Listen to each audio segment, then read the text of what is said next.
दोस्तों, स्वतंत्रता दिवस आने वाला है और आप सबको पता है कि हमारे देश को आज़ाद कराने के लिए कितने ही वीर जवानों ने अपना बलिदान दिया है। लेकिन एक वीर क्रांति ऐसा भी था जिसके जीवन के सिर्फ एक ही पहलू के बारे में आज तक पढ़ते आए हैं और कभी भी उसके जीवन के दूसरे पहलू के बारे में कोई बात ही नहीं करता या फिर उसके विचारों को जानने की कोशिश ही नहीं करता। और वो वीर जवान है भगत सिंह।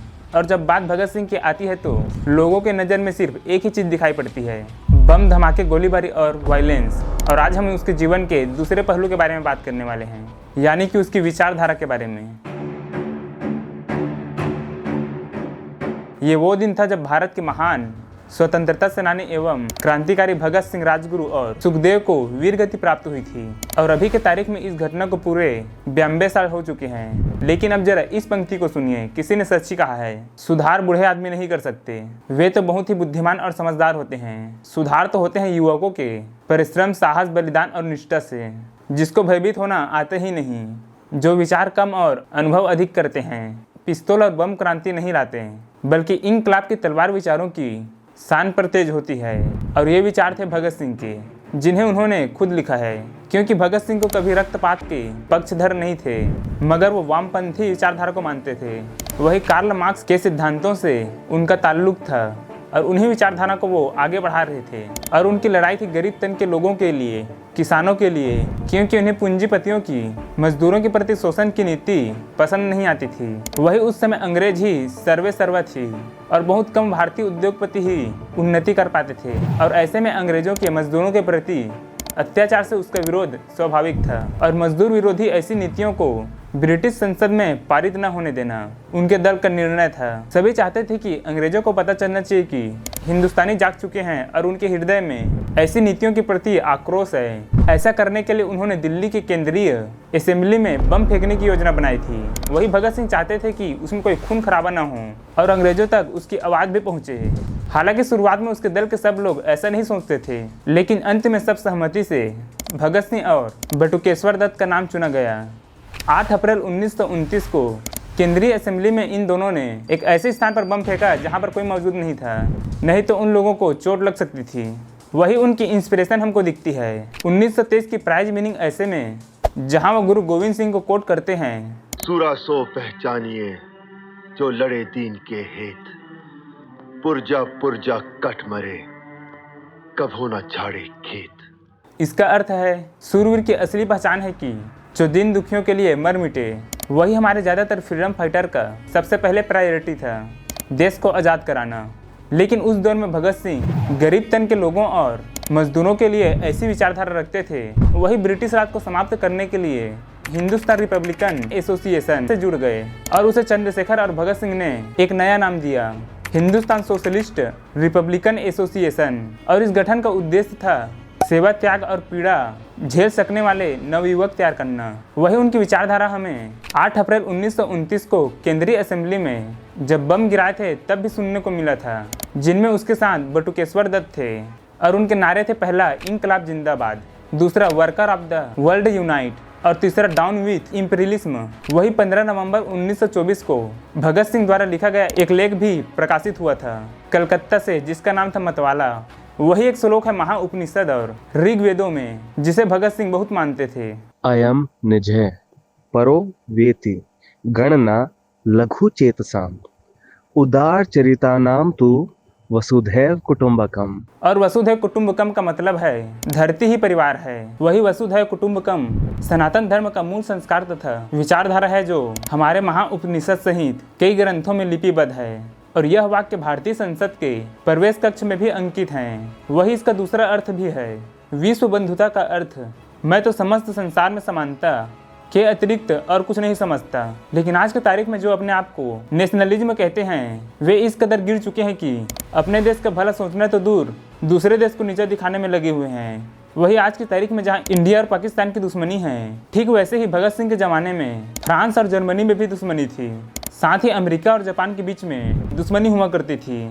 लेकिन वही भगत सिंह ने एक ख्वाब देखा था कि ये दोनों देश तो रहेंगे, लेकिन आपस में लड़ाई नहीं करेंगे, जिसमें ब्रिटिश भी रहे और इंडियन भी, लेकिन दोनों में किसी के ऊपर कोई राज नहीं करेगा। वही उन्होंने 1928 में एक आर्टिकल लिखा था जो छपा था उस जमाने के कीर्ति मैगजीन में। नए नेताओं के अलग अलग विचार पहला सुभाष चंद्र बोस और दूसरा जवाहरलाल नेहरू की। ये मर्ज करते थे इंडिया में उस वक्त। और इन्होंने एक स्पीच दी थी बॉम्बे में, उसमें भगत सिंह अपना कमेंट देते हैं और सुभाष चंद्र बोस को इमोशनल बंगाली करके पुकारते हैं और कहते हैं ये एक ऐसे इंसान हैं जो रोमांटिसाइज कर रहे हैं इंडिया की सुंदरता को, कि कैसे इंडिया महान हुआ करता था अपने ज़माने में। और इसे भगत सिंह सेंटिमेंटलिटी कह के डिसमिस कर देते हैं और नेहरू के नेशनल व्यू से उसे कंट्रास्ट करते हैं। और पंडित जवाहरलाल नेहरू कहते हैं जिस देश में जाओ वही समझता है कि उसका दुनिया के लिए एक विशेष संदेश है। इंग्लैंड दुनिया को संस्कृति सिखाने का ठेकेदार बनाता है। वही भगत सिंह नेहरू जी की इस राय से सहमत है कि हमारी लॉजिकल अंडरस्टैंडिंग में कुछ सही नहीं लगता है तो हमें फॉलो नहीं करना चाहिए, चाहे वो वेद हो या फिर कुरान में ही क्यों न लिखा हो। वही अपने 1927 के लिखे गए आर्टिकल में भगत सिंह बात करते हैं समतावाद की, कि दुनिया के सभी गरीब लोग जिस भी जाति, नस्ल, धर्म या देश के हो, सभी के वही अधिकार हैं। ये तुम्हारे फायदे में है कि धर्म, नस्ल, रंग और राष्ट्रीयता भेदभाव बंद हो सके और सरकार की पावर तुम्हारे हाथ में हो। और अब बात करते हैं उनके एक और विचार की, जो है सुरक्षावाद और नास्तिकता की, जिसमें एक और महात्मा गांधी इंडियन सुरक्षावाद को प्रमोट करते हैं, जहां सरकार एक और धर्म को प्रमोट तो करेगी लेकिन धर्मनिरपेक्षता भी देखेगी और सारे धर्म के बीच निष्पक्ष रहेगी। मगर वही दूसरी तरफ Bhagat Singh French variation of secularism में बिलीव करते थे, यानी सरकार और धर्म के बीच में दूरी बनाए रखनी चाहिए। वही सरकार को किसी भी धर्म से कुछ भी लेना देना नहीं होना चाहिए, क्योंकि जातीय धर्म एक इंसान का पर्सनल अफेयर है और इसी चीज पर फोकस किया गया था। भगत सिंह और भगवती चरण बोस ने जब उन्होंने घोषणा पत्र लिखा था नौजवान भारत सभा का कि हम भारतीय हैं, हम क्या कर रहे हैं, पीपल की एकटहनी कर जाती है, हिंदुओं की धार्मिक भावना आहत हो जाती है, कागज की एक मूर्ति ताजिया के एक कोना क्या टूटा, अल्लाह को गुस्सा आ गया, अरे इंसानों की कीमत तो जनवरी से ज़्यादा होना चाहिए और फिर भी यहाँ भारत में पवित्र जानवर के नाम पर एक दूसरे का सिर फोड़ रहे हैं। वही कीर्ति मैगजीन के जून 1927 में इशू में जो आर्टिकल लिखा था उसमें भी भगत सिंह ने रिलीजमेसाइड और सोल्यूशन की बात की थी। लोगों को आपस में लड़ने से रोकना है तो उन्हें अमीर गरीब का एहसास दिलाना होगा।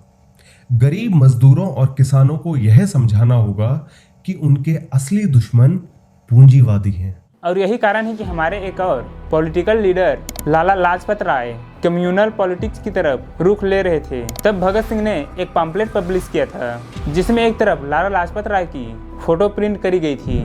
वही भगत सिंह के पर्सनल नजरिया था रिलीजियस को लेकर और उसे इसके सबसे famous article why I am an atheist में काफ़ी डिटेल से समझाया था, जिसमें इसका कहना था कि भगवान ने ये दुनिया बनाई है तो इसमें इतना मतभेद क्यों है, इतना दर्द, इतना फसलिंग क्यों है इस दुनिया में। और इसमें उन्होंने चेतावनी दी कि किसी भी धर्म को मानने वाले लोगों को कि इसे गॉड का प्लेजर मत कहो। वे कहते हैं जहाँ पर लोगों को सजा दी जाती है उसके पुराने जन्मों को, पापों को लेकर। और वहाँ पर भगत सिंह बात करते हैं थ्योरी ऑफ ज्यूरिस्प्रूडेंस की।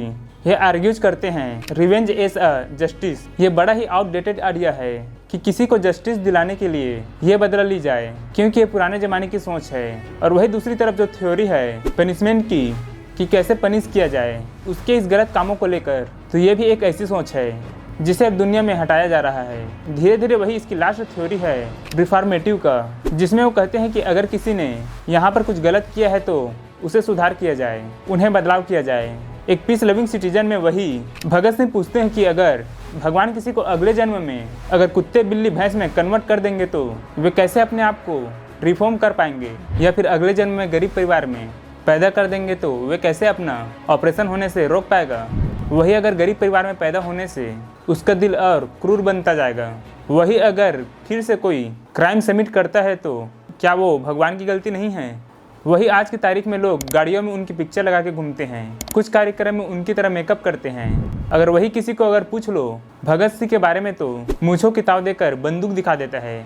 लेकिन सच बात तो यह है कि हम उनकी तरह कभी भी बन नहीं सकते, क्योंकि उनके विचारधारा, उनके दुनिया को देखने का नज़रिया काफ़ी अलग था। और सच में ऐसे महापुरुष कभी कभी ही जन्म लेते हैं। तो उम्मीद करते हैं भगत सिंह जी की ये विचार आपको पसंद आया होगा। अगर सच में आप वीर जवानों और उनके बलिदानों के प्रति इज्जत करते हैं तो कमेंट में जय हिंद जरूर लिखिएगा और अपना विचार व्यक्त जरूर करिएगा। अगर आप हमारे चैनल पर नए हो तो ऐसे और वीडियो देखने के लिए हमारे चैनल को सब्सक्राइब जरूर करिएगा। और इसी के साथ आप सभी को स्वतंत्रता दिवस की ढेर सारी शुभकामनाएं। जय हिंद।